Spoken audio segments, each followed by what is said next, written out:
All right, party people. Welcome back. We're doing Married at First Sight, Season 16, Episode 3. So I'm going to start with Jasmine and Eris. I think that's where the episode started, is with their wedding. And I thought it was okay. It was interesting that he clapped when she came down the aisle. That was unique. I don't think I've ever seen a groom, do that before. And so she had on heels, she said, but she thinks that without heels, they're the same height. And he noticed her height when she got in front of him. That was one of the few times I saw him looking at her. Eris doesn't look at. I have to monitor that to see how much he actually looks at her in her eyes when they're talking. But yeah, so at the altar, I thought they did well. I thought the meeting. That's why I like to see, the wedding, is because I like to see, the reaction. So everything was cool, and I got to see Jasmine's father. Eris's father was murdered when he was a child. So his mother was there, and in the after show, Jasmine, and I clipped that down there, by the way. Jasmine said that Eris's mother is just pure love. Which, we're going to see if any of that rubbed off on Eris. We're going to see. What notes do I have here? Oh, yeah. I think when they were doing the outtakes, and he was talking, and he said that that the hard part was over, because of the anticipation of not knowing, who, blah, blah, blah. And I don't know why they do that. It seems like every time they say stupid stuff like that, it just invites it to just switch on a dime. And they hadn't even gotten the champagne open good. And he found out that she has 4 dogs. And according to her, she's a breeder. I saw one of them, and I know the cage that he was in her apartment when Dr. Pepper was over. So, yeah, he seemed really upset by it. He didn't seem as upset as he seems later when he finds out that she's just had 9 puppies, that she's getting ready to sell. And yeah, that took him to a whole new place and space. And he tried to help himself earlier when he was talking about the 4 dogs. He was like, well, I guess that's patience, That's what a marriage, is supposed to be. I got to be, patient. So I'm hoping that he goes back to that frame of mind when he is continuing to think about the situation. I don't think that the experts are so callow that they would match him up with someone who doesn't have their business together. As far as that, something they can see. They could go in and see how she's keeping the dogs, and she could explain to them, what she's doing. So I would invite Eris to just relax, take in the information. Don't try to figure out anything. Just trust the process. This is one of the times where he can't control anything. Don't let this interfere with this new beginning that you're trying to build, because you're at the wedding now. You've already said I do, so now you in it. You're just gonna have to learn how to battle these new emotions, that are coming up, for you. And I just didn't appreciate it when he said that after he found out about the 13, that he should call somebody. I know it was funny, it was cute, but my thing is, why would you do that to your wife's business? And you don't even know what the business is set up like. You have no information. You don't have enough information to be this level of trigger. And so nobody around her is triggered by what she's doing. The experts weren't triggered by what she's doing. So why she's not triggered by what she's doing? So what's going on with you, Eris? And then this is the other thing. I'm going to take a story time. I'm at 4 minutes. So I was at a conference recently, healthcare conference. And I was talking, about my business and what I'm trying to do with it, and you know, some ideas. And I was talking with this brother earlier at an event, and we had a great time. The conversation was metaphysical. I mean, it was like, wow. I even told him my analogy about the rock on the water. We were talking about all that kind of stuff. And I invited him to another place, that I was going to, that apparently, he didn't know anything about. So I bounced. And about a couple hours later, he showed up in the place. And by then, I was in another conversation, with somebody. And then I invited him to come over and join us. And we were talking, and we was starting to hit on some of the stuff that me and the brother were talking about earlier to, this new person. We'll call him Mr. Snow. Well, no, we'll call him Massa Snow. And so we, as I was, doing my thing, and he came in, with his thing, and he was like, yeah, well, I think mine was better. And I'm looking at him like, dude. And the Mr. Master Snow was just eating up everything coming out of his mouth. So it was like when he showed up, the energy just switched. And the male energy connected, and the female male energy was just completely, it was fading fast. And when he did that, it just made it made me less interesting. And I knew I had to get away from him. So yeah, I made my way out of that conversation, and I, went on about my way. But my thing is, why would you do that to another person's business? I'm out there trying to hustle and do my thing just like you are. So why would you have to put me down in front of Master Snow, in order to make yourself, I think my idea was better than hers. Are you serious right now? And that's the kind of stuff, So you got the manosphere. Oh, we need to own this, and we need to do this, and we need to be entrepreneurs, and we need to blah, blah, blah. And then you out here sabotaging, each other. And then look what happened the other day in Memphis, where 5 black police officers sat up and beat the shit out of this black man and killed him over what? A traffic stop? I mean, what the hell is going on? Now they got us doing their work for them, and we're doing it willingly on both sides of the law. We out here killing each other in the street over absolutely nothing. And then now this man is dead over absolutely nothing. It's 5 of y'all, 5 big black men. You mean to tell me 5 of y'all can't talk this brother off the ledge and get him to the next spot that he needs to go to? You mean it had to go down to where 5 of y'all done sat up and beat the shit out of this man, and now he dead? That don't even make no sense. You get a little position, you get in a little spot, little boule people, and that doesn't equal equality. That's the same thing with old boy, at the conference. Oh, so you got a little position, you got a little money. Okay, cool, man. You got a little education. Fine. But that don't mean that you have equality. Not in here. Not in the United States of America with 3 Ks instead of a C. I mean, it's like you don't know where you are.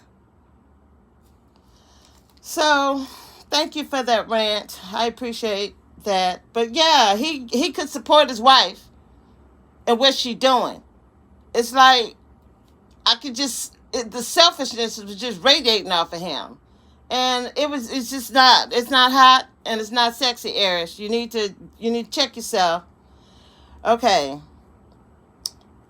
So, yeah, I said this, her friends. Oh, his friends, and I don't necessarily think her friends so much, but yeah, his friends were ridiculous.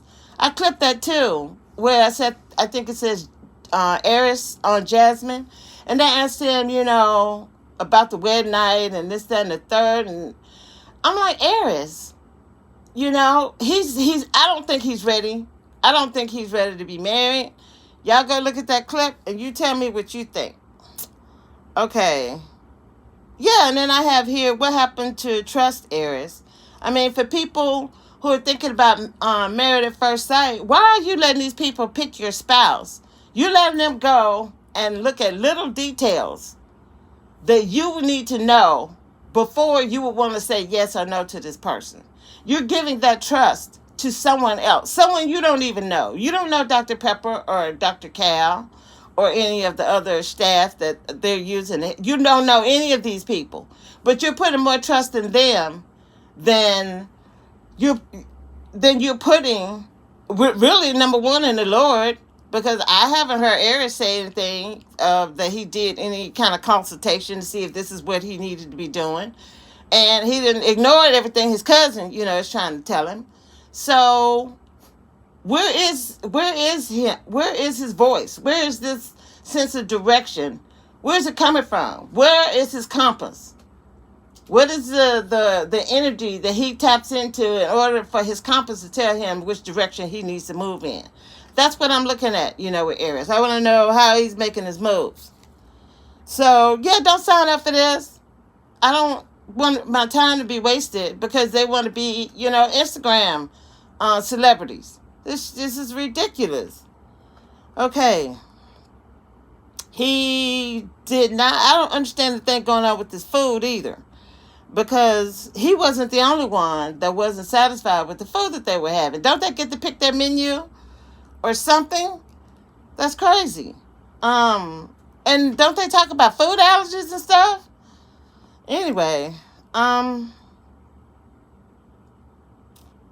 just think that was just really disheartening, for me. So who do I have next? I've got Dom and McKinley. Oh, okay, because we're still at the weddings. Yeah, I thought they did a cute wedding. He asked to kiss her, which I thought was interesting because him and Shaq, they had a conversation about that on the after show. I think that was clipped, too. And he told Shaq that he was surprised that Shaq didn't ask her. Considering the dapper man that he considers himself to be, the dapper gentleman. And I thought he said that he spoke to everybody on the after show. He said he spoke to everybody when he was at the altar, but he wasn't able to make eye contact with Dominique's stepdad. So, and then Shaq told him on the after show, he said, that's because you ain't go over and shake his hand and introduce yourself, to him. So I don't know. McKinley is confusing, to me. I still don't understand. Because moving is a big deal.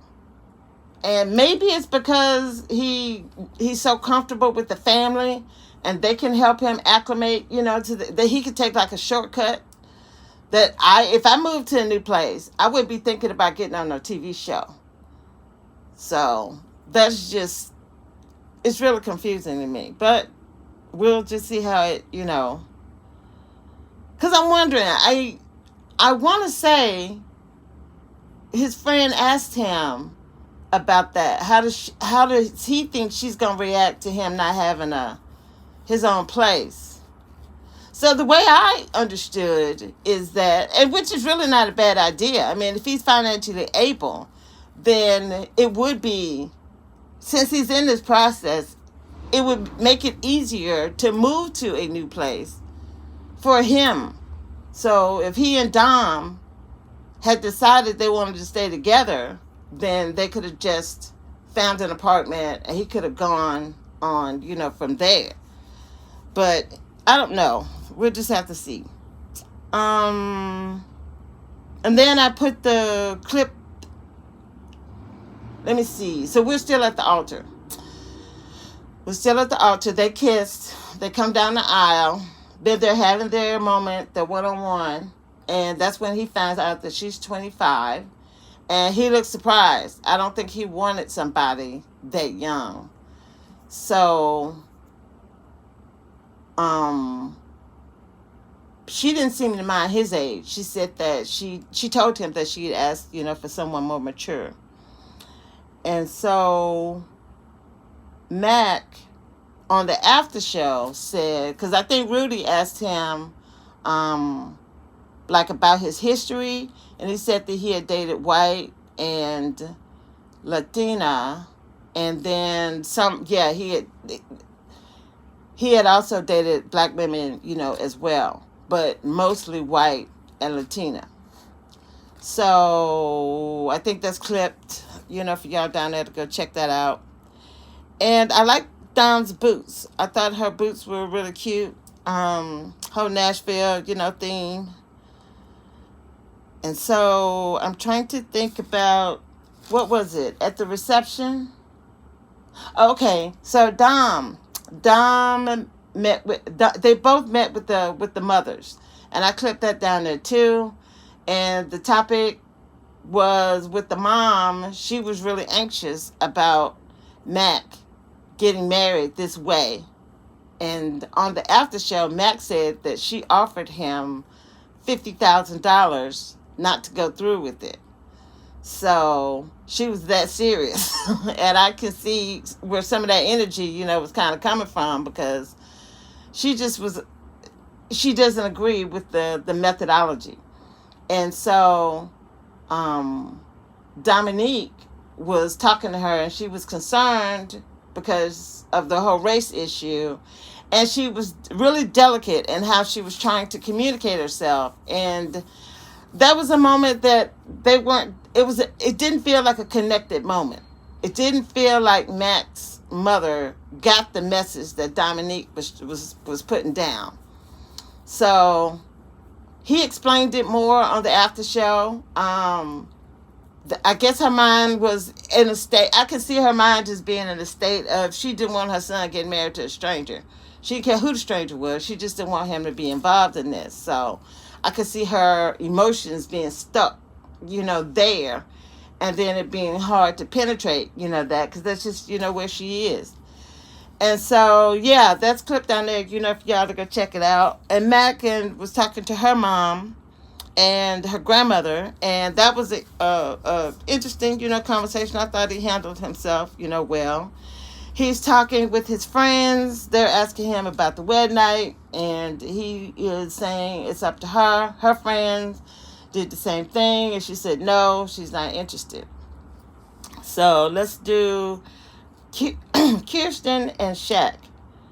So they had a caprese salad, which for her educated self, you would think that she'd be interested in just trying new things.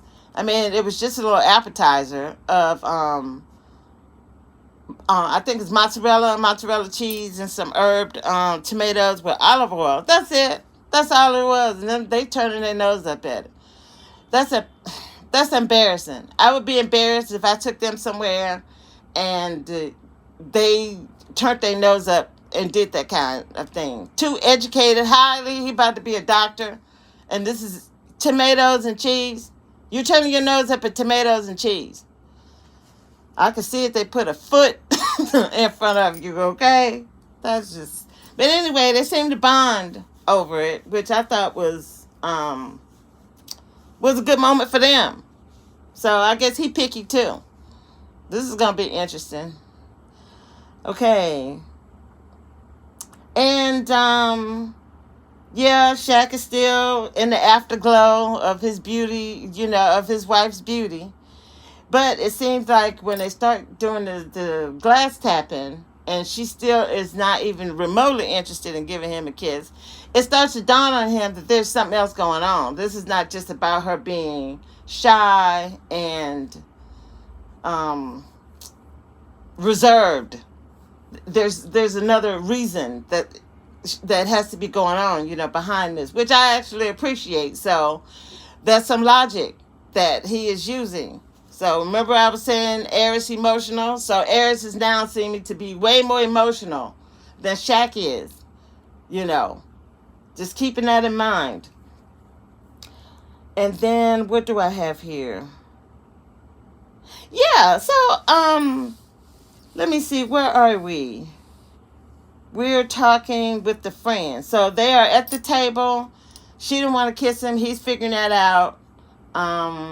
They are laughing and talking about other stuff. So it seems like they're really getting more comfortable. She's getting more comfortable, with him. So then we're talking with the friends. And I clipped that down there too for y'all to check it out.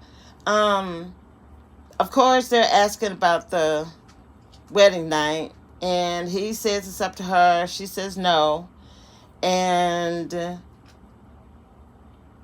then when he's talking, and then she says that's when she lets us know that she's getting more comfortable about the baldness. She's got kind of getting over that a little bit more because she sees that there are a lot of other check marks that he has that make that way more insignificant, which is what we were hoping, that's kind of where she was going to start to move in that direction.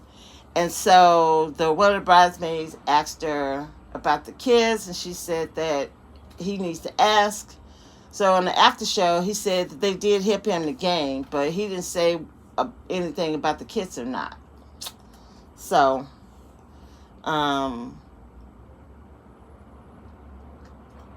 then when he's talking to her friends, this is where my ears perked up, because they were asking him if he was going to have time because he's getting his doctorate. And he said, yeah, that week was his last week for coursework.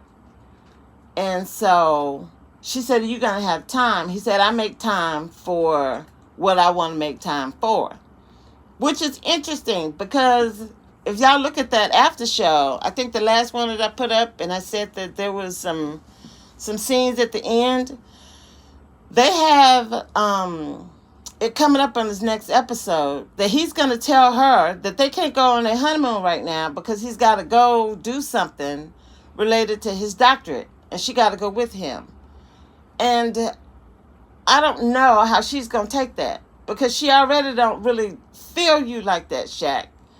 And for you to put work in front of something as important as a honeymoon, that bothers me.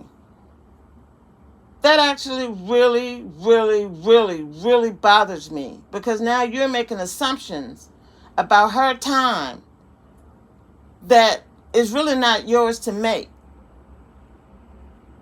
I mean, she could have a completely different feeling about you not being able to go on this honeymoon with her than you do. This is your world. This is what you do. This is how you flow. This is your day to day. So with him having that conversation with her, it puts me in mind that, like with Eris is still in single mode. This is single Shaq that I'm looking at, in that little clip, right there. And I don't like that, because he been running around talking about, I don't want to be alone. I'm lonely.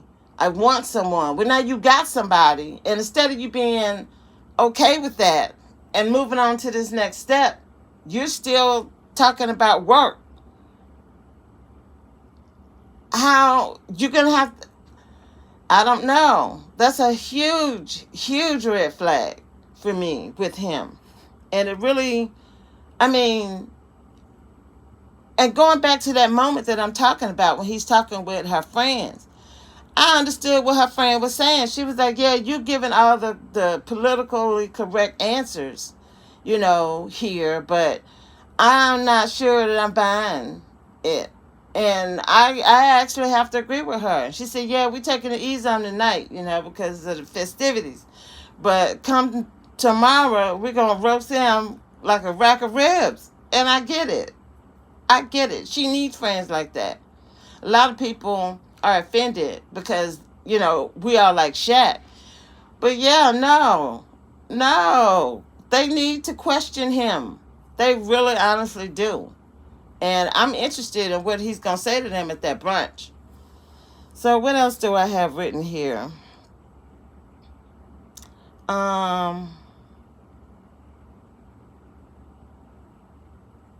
Yeah, so on the after show, they were talking about who made him feel the most comfortable from the family and friends. And he said that her line sister, I forgot what her name is. I think her last sister, Jasmine or somebody.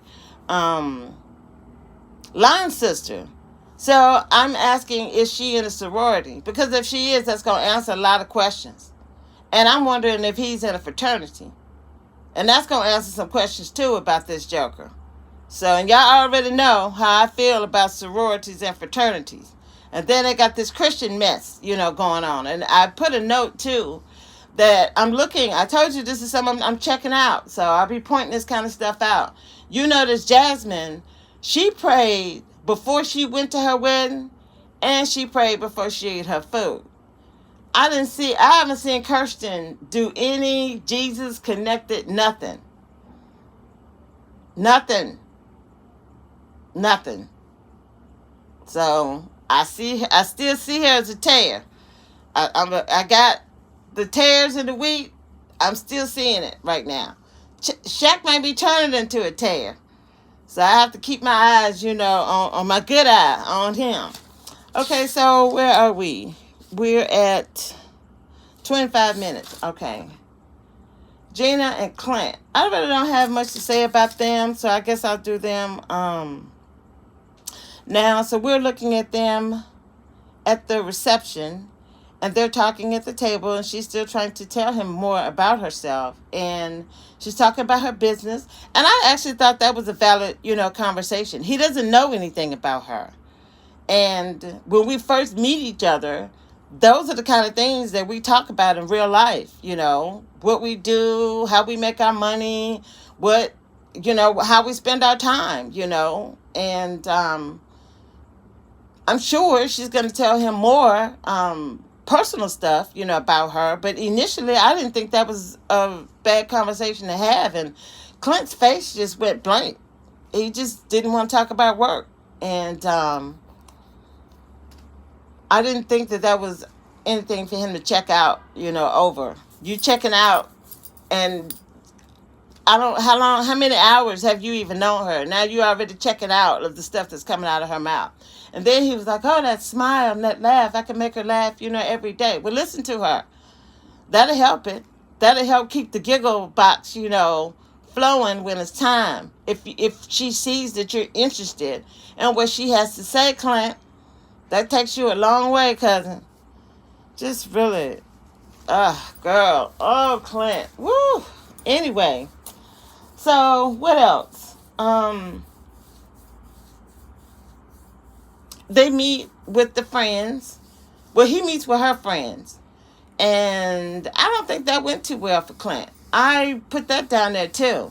I mean, he sounded like he was just giving an answer that was surface. So I didn't feel that his answers were connected, to his heart, is where I'm going. And her friends were all up in his face. I was like, girls, y'all have been, that was a little bit too much. But considering, Clint, maybe that's just the energy they got off him and the way that they decided to go. I don't know, but I would have been uncomfortable if I was Clint. I can't remember if she talked to his family or not. I remember Clint. And yeah, I don't have anything too much written down here for them. If I remember something, then I'll circle back. So let's look at Nicole and Chris. They are delightfully boring. Nicole has some anxiety that is leaping out on me. I don't see Chris as being as anxious. I thought he handled the conversation with her dad well. I put that down there in the clip. I thought her conversation with her friends was appropriate. Yeah, she says she let them know that she's attracted to him. But she is trying to maintain some kind of distance right now because she wants a better connection than just a sexual one. And they found out that they both can talk. So she's concerned because she wants to be able to get all of her stuff out, and she wants him to be able to get all of his stuff out. And how are they going to be able to do that in harmony, with one another? And so she has a lot of questions, and I hope she doesn't overwhelm him. He may have to learn that word. What was it, pineapple?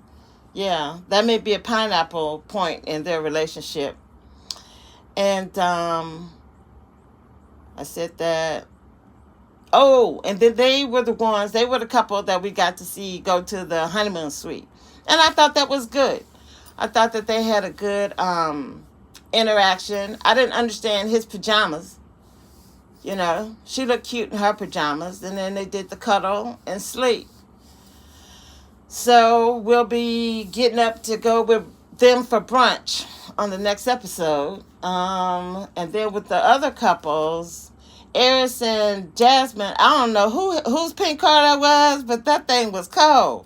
And Eris looked good driving off. That was cute. So we're going to see them in the honeymoon suite. Them and everybody else going to the honeymoon suite. And then brunch. And then we should be finding out about where they're going. I think it's Jamaica. And then that's when Shaq is going to have that conversation with Kirsten. And I am really curious as to how she's going to take that. I don't think that's going to help you, Shaq. It's going to help you in one way with your career. But this is a very delicate time. And I think he has just put a scar, straight through it. And like with Michael blew up on Jasmina at the honeymoon, and they weren't able to put that right. I mean, it was like day what, 2, 3? She don't know you from a can of paint, and you just gonna jump up and start yelling and screaming at her, and then think that she's just gonna forget that and want to have fun with you, and want to have sex with you, and want to touch you, want to be intimate with you. I mean, can't even make it past the honeymoon. And is Clint gonna be able to make it past the honeymoon? As human beings, we should at least be able to spend 5 days around each other without getting into a fight. It's a thing. I'll probably talk more about it when we get there. Okay. So I was going to do that in another video, but I want to kind of piggyback with this as I'm closing this out. I was watching this other show, Love and Marriage DC, and the woman who initially was there, Monique Samuels, I actually really appreciate her energy, and I saw what she was trying to do. I saw her trying to bring in black couples that she thought would really, bring the show together, and that they'd be able to do this collaboration, chop it up, really be and put themselves on the front of the DC scene. And it didn't quite work out like that, for the first season. And when I was watching the reunion and she was talking to her friend Winter, I could see the disappointment. I mean, she actually was trying to build something with black people, and it went horribly wrong. And we do it to ourselves. This is the kind of stuff we do to ourselves. There's this chick on there. Her name is Ashley. And then you got Winter. So there was a comment. When Ashley met Winter, we all met Winter. She was having some kind of show. Monique was having some kind of a pop-up. And she invited Winter, and she was giving Winter the opportunity to tell her story and platform, herself. And the other two women didn't want to hear, number one, what Winter was talking about. So that was a disconnect right there. I mean, this woman is up here telling her story, being her, trying to do her thing. And they're over here, I'm so bored. I hope I don't get drunk. Oh my goodness. I'm bored.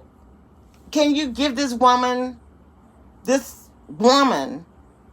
woman, can you give her some of your time and attention, even just for Monique's sake? So that was one thing, with Ashley that I didn't like, that set this thing up between her and Winter. And the other thing was, before they got ready to go to this dinner, there was a dinner party that Monique was putting on. And she was talking either to her husband or to the camera. She was saying it to us, that she got an air from Winter, that Winter thought that she was better than Ashley. And I didn't get that. And my thing with that is, this is the kind of stuff that black women do to each other. You just look at one another and then you think that you know a story. She should have gotten way more information than she had before she went into that dinner party talking to Winter the way that she did. I mean, the attitude that she had about this woman was of disrespect anyway. And then when it got to the dinner table and it started to manifest itself, Winter picked up on it. She was like, okay, who is this woman and what is she? Why am I getting all this energy, off of her? And people like Ashley, oh, well, I'm a truth teller. I just tell it like it is. Blah, blah, blah. My delivery doesn't matter. I can say what I want to say because I'm telling you the truth. And if you don't like it, because Ashley was like, oh, well, I know I'm not everybody's cup of tea. There's a reason why you're not everybody's cup of tea. Everybody is not going to accept you because you run around telling the truth. Just because your husband is stupid enough to sit there and let you talk to him crazy, and Monique and the other people are stupid enough to sit there and let you talk to them crazy, that doesn't mean that everybody's going to put up with that. And I totally understood what Winter was communicating to her. But, I'm the boss bitch. You know what I mean? And there's a time and a place. There's a time and a place for all of that, Ashley. But that just wasn't, that whole thing could have been handled differently. And if Ashley had just taken that moment and checked herself, instead of trying to, break down Winter, check yourself. You don't know this woman. Y'all can have, all kinds of opportunities, with each other. And you can still ask her the same questions that you're asking her at the dinner table. But you might want to ask her that over lunch instead of at the table when they're, they got, her and Monique had something set up that they were trying to, help use this as a boost, for her. And Ashley just came in and just knocked everything over, being her. And then wanted to sit up and be justified in how she feels. And how she thinks she's going to treat, this woman who's new, who's going through her own life, got her own stuff, going on. She could, like I said, it pisses me off when we do this to each other. And Love and Marriage Huntsville, they doing the same thing. It's disgusting. It really is disgusting.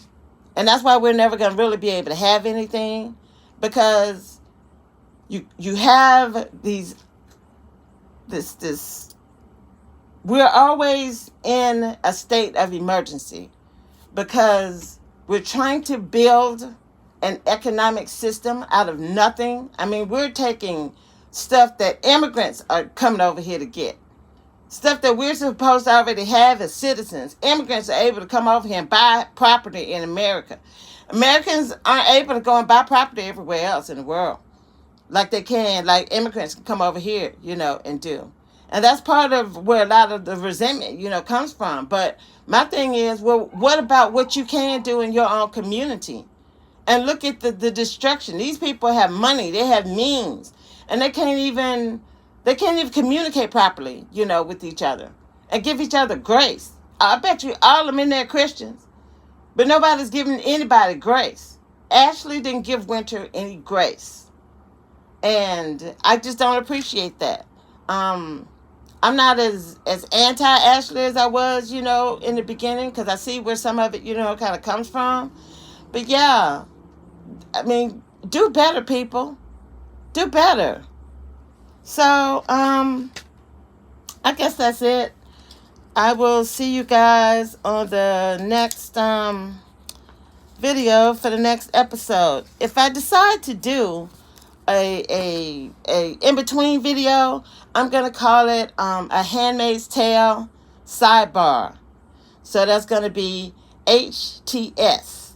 So Handmaid's Tale sidebar. And then I'll talk about, stuff like this that, really weighs on my soul. It really honestly does, man. So, yeah, I'll talk to y'all.